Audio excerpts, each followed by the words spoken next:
Assalamualaikum warahmatullahi wabarakatuh. Pagi ini kita mau motovlog dari Jalan Kedung Coek menuju ke Jalan Dinoyo Surabaya. Yuk kita tonton terus videonya ya guys. Sambil menemani perjalanan, kayaknya asik ya guys kalau kita membaca sebuah puisi. Baik, kita akan coba membaca sebuah puisi dengan judul Kehidupan adalah sebuah simfoni panjang, karya dari Syaiful Arifin alias gue sendiri. Hehehe. Kehidupan adalah sebuah simfoni yang panjang. Di antara fajar dan senja yang memudar, terbentanglah kehidupan, penuh warna dan nada. Kadang riang seperti tawa anak-anak bermain, kadang juga sendu seperti rintik hujan di kala sunyi. Ada jalan berliku yang harus ditempuh. Ada tanjakan curam yang menguji langkah.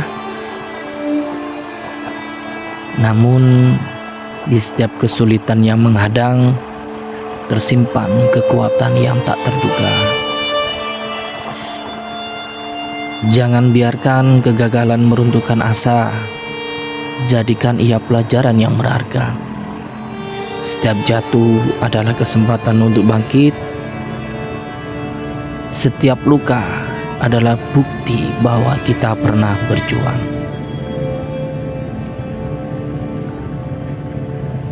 Bekerja keraslah, jangan menyerah, karena di setiap peluh yang menetes tumbuh harapan, impian yang mendekat, dan kebahagiaan yang tak ternilai harganya.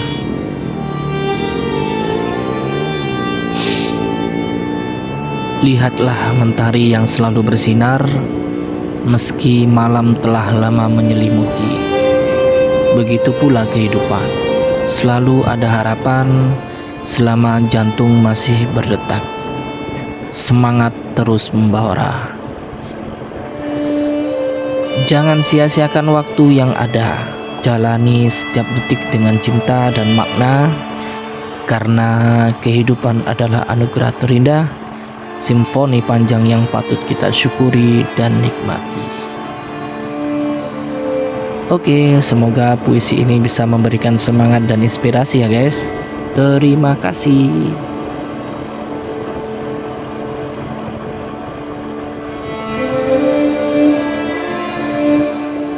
Dan puisi yang kedua, judulnya Cinta Tanpa Restu.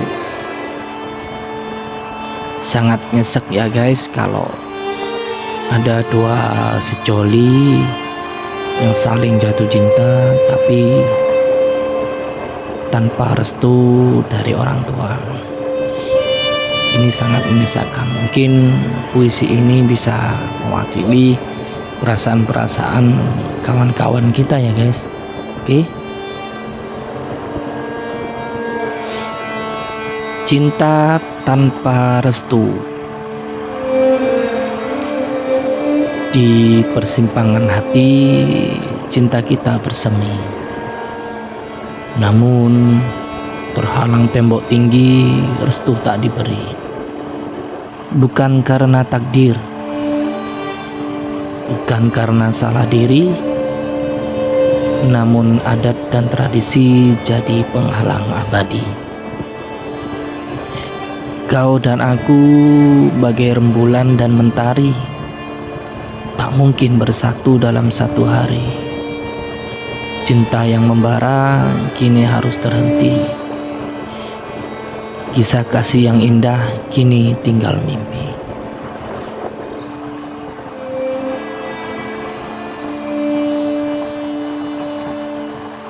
Bukan salahmu sayang, bukan pula salahku Namun restu orang tua adalah segalanya bagiku.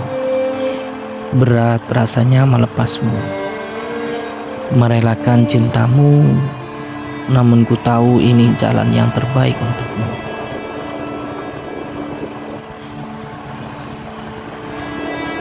Biarlah cinta ini menjadi kenangan indah, terukir abadi di relung jiwa yang gundah. Meski tak bersama, aku akan selalu menyayangimu. Cinta tanpa restu abadi dalam doa, meski takdir tak berpihak kepada kita. Terima kasih.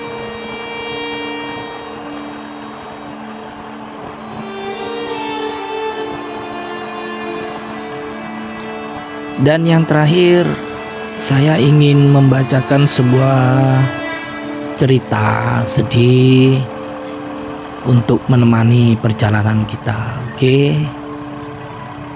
Judulnya Senja di Mata Bima. Bima lahir di Surabaya, di sebuah gang sempit yang berdenyutkan kehidupan keras. Sejak kecil, ia sudah akrab dengan suara bising kendaraan dan teriakan pedagang kaki lima. Ayahnya seorang buruh di sebuah pabrik dan sedang sakit-sakitan.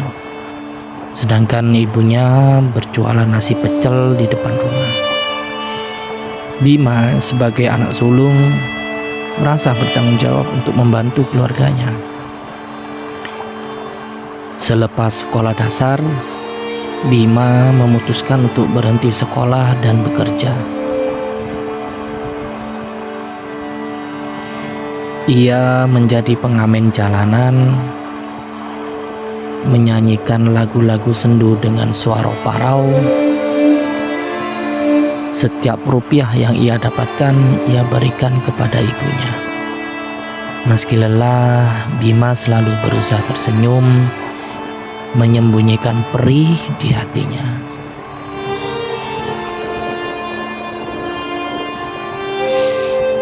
Di usia yang masih sangat muda, Bima bertemu dengan Ratih. Ratih adalah seorang gadis cantik yang bekerja sebagai pelayan di warung kopi. Bima jatuh cinta pada pandangan pertama. Mereka berpacaran dan akhirnya menikah. Bima merasa hidupnya lengkap. Ia memiliki keluarga yang ia cintai dan seorang istri yang selalu mendukungnya.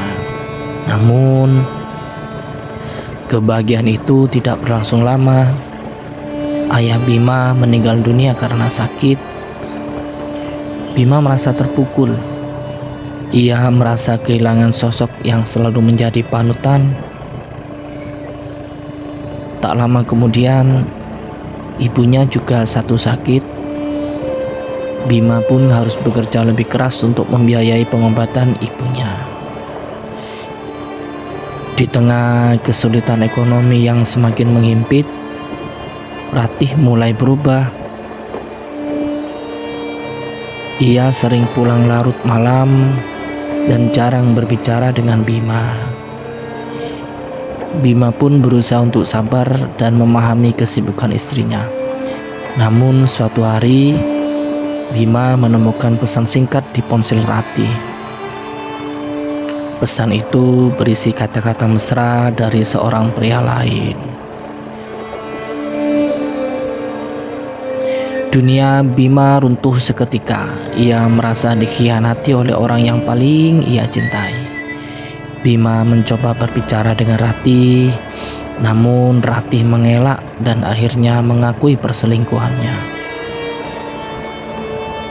Ratih mengatakan bahwa ia tidak tahan dengan kemiskinan dan kesulitan hidup bersama Bima.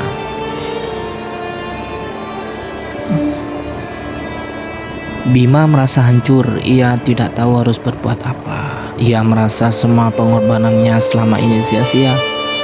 Ia merasa hidupnya penuh dengan duka dan kekecewaan.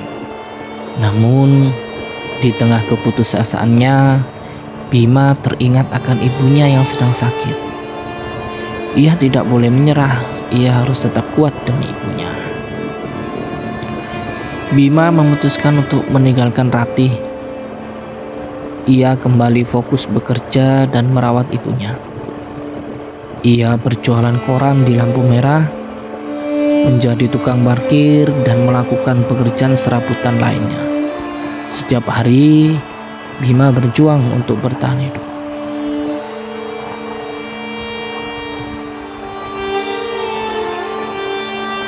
Meski hidupnya penuh dengan kesulitan, Bima tidak pernah kehilangan harapan.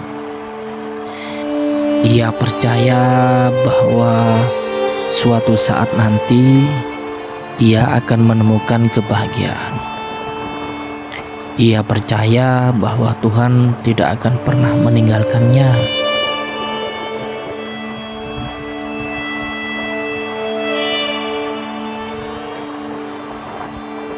Senja selalu menjadi waktu yang paling berat bagi Bima. Saat matahari mulai tenggelam, ia selalu teringat akan masa lalunya yang pahit.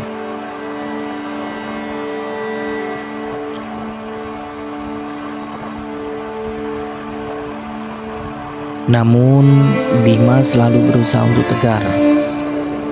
Ia menatap langit, senja dengan mata yang penuh harapan. Ia tahu bahwa setelah gelap malam akan datang pagi yang cerah. Semoga cerita ini bisa menyentuh hatimu ya guys. Ingat, kamu tidak sendiri dan selalu ada harapan di setiap kesulitan. Jika kamu butuh teman untuk berbagi, jangan ragu untuk bercerita. Tulis di komentar ya guys. Terima kasih.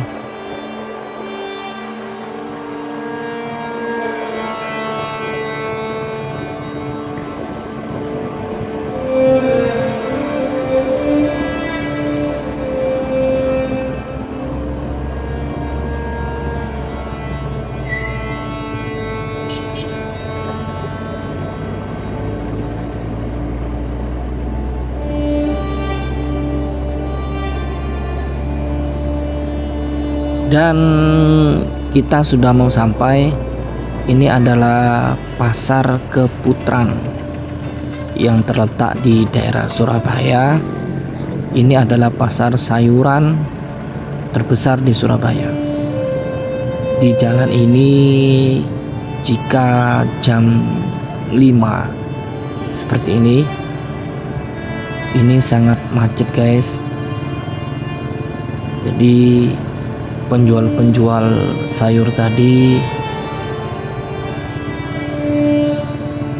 berjejer di badan jalan sehingga membuat kendaraan lain sangat sulit untuk lewat. Dulu pernah ada sih penjagaan dari Satpol PP agar pedagang tidak terlalu ke badan jalan, tapi itu berlangsung hanya beberapa minggu saja. Setelah Satpol PP-nya pergi, mereka tetap berjualan lagi di badan jalan. Semoga Pemkot Surabaya merespon tentang hal ini sehingga bisa memberikan solusi kepada para pedagang dan juga para pengendara. Ada sebuah komunikasi yang baik, tidak merugikan satu sama lain, juga tidak saling menyakiti perasaan-perasaan orang lain. Terima kasih. Kita mau sampai guys.